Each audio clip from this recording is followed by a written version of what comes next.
اللي بيقوم بعد الخسارة هو اللي الناس بتسقف له بعد كده. اللي بيعدي على كسر في النفس بيبقى بطل مش عادي.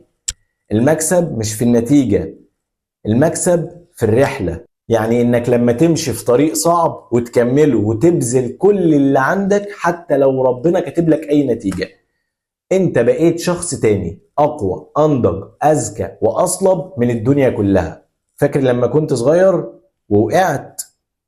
قومتك مش كانت صعبة، بس قمنا وركبنا العجلة تاني ولعبنا في الشارع واتعلمنا نكسب ونخسر.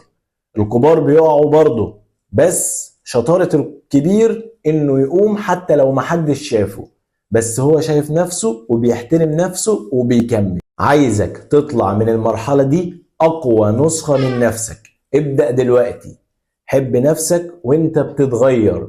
وافق ان التعب جزء من النجاح.